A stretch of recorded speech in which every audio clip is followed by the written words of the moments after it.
అంటే ప్రతి వస్తువు దాని పని నిమిత్తము కలగజేశాడు. ఇప్పుడు నాశన దినానికి ఎవరు కలగజేశాడు? భక్తిహీనులని.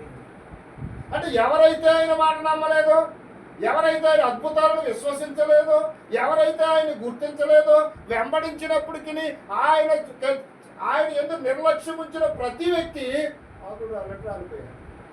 అంటే ఆ రోజు ఆ విధంగా జరిగింది. అంటే ఈ అంచె దినాలలో కూడా అదే మాదిరిగా ఉన్నప్పుడు ఈ రోజు కూడా ఎవరైతే అవిశ్వాసం ఉంచుతారో వాళ్ళు కూడా అదే పరిస్థితిలోనికి వస్తూ ఉన్నారు. ఈరోజు చూస్తే వాతావరణం అంతా గందరగోళ పరిస్థితిలో ఉన్నారు. అంటే ఈ గందరగోళ పరిస్థితి ఈ రోజు కాదు, ఆ రోజు కూడా అక్కడ ఉంది, ఆ రోజు కూడా జరుగుతుంది. ఆ గందరగోళ పరిస్థితిలోనికి పడి విశ్వాసం ఉంచిన వాళ్ళు వెళ్ళిపోయారు, విశ్వాసం ఉంచిన వాళ్ళు మాత్రమే నిలబడ్డారు. అంటే ఏది జరిగినా ఆయన ప్రణాళిక జరగాలి. ఆ ప్రణాళిక పూర్తి కావాలి అంటే జగత్కు పునాది వేయబడక మునుపు ఆయన ఉంచిన ప్రణాళిక ప్రకారము ఆయన ముందుకు తీసుకొస్తా ఉన్నాడు. అయితే ఇప్పుడు ఏం కావాలి? ఆయన ప్రణాళికలో మనం ఏం కావాలి? పరిశుద్ధులు, నిర్దోషులుగా ఉండాలి. ఇప్పుడు మనం పరిశుద్ధులు కావాలి అంటే, మనం నిర్దోషులుగా ఉండాలి అంటే మనుష్య కుమారుడుగా ఈ భూమి మీదకి వచ్చి సమస్తాన్ని ఆయన నెరవేర్చి మనకు చూపించింది ఏంటి? అదే. ఎందుకు రావాలి ఆయన భూమి మీదకి? ధర్మశాస్త్రం ఇచ్చారు. ధర్మశాస్త్రంలో అది సంపూర్ణం చేయబడిందా? ధర్మశాస్త్రం ఎంతసేపు ఏం చూపిస్తుంది? నువ్వు పాపివి, నీ పాపానికి పరిహారం ఇది చేయి. నువ్వు పాపివి, నీ పాపానికి ప్రాయశ్చిత్తం ఇది చేయి. అంటే నువ్వు పాపివి అనేది చూపిస్తూ నిన్ను ఇంకా పాపంలోనే ఉంచుతుంది, కానీ ఆ పాపాన్ని దాటి నిన్ను ముందుకు తీసుకురాలేకపోతావు. అందుకోసమే ఇప్పుడు ఆ ప్రణాళిక ప్రకారముగా ఇప్పుడు యేసుక్రీస్తు భూమి మీదకి రావాలి. ఇప్పుడు యేసుక్రీస్తు భూమి మీదకి రావాలి.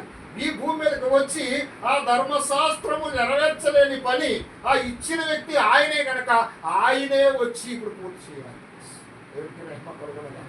ఆయనే వచ్చి పనిని పూర్తి చేసి ఇప్పుడు అందుకోసమే ఆయన అంటున్నాడు, ఈ భూమి మీద జీవిస్తున్నటువంటి మనుషుల విధానాన్ని అంతా కూడా చూసి క్రమపరచాలని ఆయన వచ్చాడు. కాబట్టి ఆయన వచ్చిన మాటను అక్కడ చెప్తా ఉన్నాడు. ఆ మత్తయి సువార్త ఒకసారి చూడండి, మరలా అది 7వ అధ్యాయం మొదటి నుంచి చూస్తే చక్కగా చెప్పుకుంటూ వస్తా ఉన్నాడు. మొదటి నుంచి మీరు తీర్పు తీర్చబడి అప్పుడు మిమ్మల్ని గూర్చి తీర్పు తీర్చబడదు. మీరు తీర్పు తీర్చు చెప్పుననే మిమ్మును గూర్చి తీర్పు తీర్చబడును.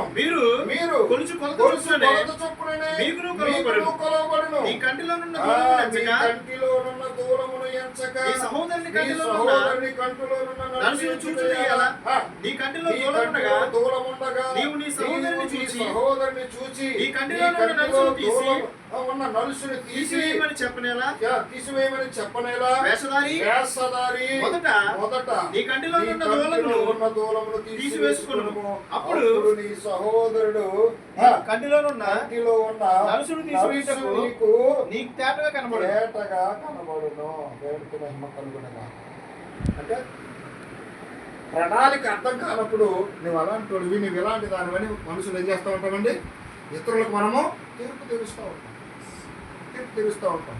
నువ్వు ఏదైతే తీర్పు తీరుస్తున్నావో అదే మళ్ళా వంతులో నీకు వస్తూ ఉంది. ఇప్పుడు ప్రణాళిక ప్రకారము ఆయన ఏమైతే అనుకున్నాడో ఇప్పుడు ఆ వంతులు ఇప్పుడు ఆయన రావాలా వద్దా? భూమి మీదకి వచ్చి ప్రణాళిక పూర్తి చేయవద్దా? అందుకోసమే నువ్వు తీర్పు తీర్చొద్దన్నాడు. ఇప్పుడు ఆ రోజు ఈ ప్రజలందరికీ కూడా పరిశుద్ధులుగా నిర్దోషులుగా ఉండాలని ఆ రోజు తీర్పు తీర్చింది ఎవరు? ప్రణాళికలు ఆయనే కదా. ఇప్పుడు అదే వంతులో ఇప్పుడు ఏం చేయాలి? ఇప్పుడు ఆయనే భూమి మీదకి రావాలి. అంతేనండి. ఆ తీర్చిన ఆయన ఏ కొలత అయితే కొలిచాడో ఆ కొలత చొప్పున ఇప్పుడు నెరవేర్చబడాలి కనుక ఇప్పుడు ఆ ధర్మశాస్త్రాన్ని పూర్తి చేయడం కోసము ఆయన ఈ భూమి మీదకు వచ్చి సత్యమును బోధించి సమస్తాన్ని ఆయన తీసుకొస్తూ ఇప్పుడు ఆయన మూలం ఎక్కడికి వస్తున్నాడంటే ఆయన పరిశుద్ధుడు కనుక నిన్ను కూడా పరిశుద్ధుడుగా మార్చాలి. దేవునికి మహిమ కలుగునగాక. నిన్ను పరిశుద్ధుడిగా మార్చాలి, నిన్ను పరిశుద్ధురాలుగా మార్చాలి. తన కుమార్తె తన కుమారుడు తనలా ఉండాలని కోరుకుంటున్నాడు. ఇప్పుడు తన తండ్రి అయి ఉన్నాడు కాబట్టి తన పిల్లలు తనలా ఉండాలని కోరుకుంటున్నాడు. తనలో ఉండాలి అంటే తనలో ఉన్నటువంటి లోపములన్నిటినీ కూడా సవరించి దాన్ని పూర్తి చేసి తన వైపు మళ్లించుకోవాలని చూస్తూ ఉన్నాడు. అందుకోసమే ఇక్కడ చెప్తా ఉన్నాడు. ఇప్పుడు చివరిగా మనం చూసినట్లయితే చూడండి, ఇంకా మనం చూసినట్లయితే లేవి కాండాన్ని ఒకసారి చూద్దాం. లేవి కాండం 19వ అధ్యాయం 18వ వచనం.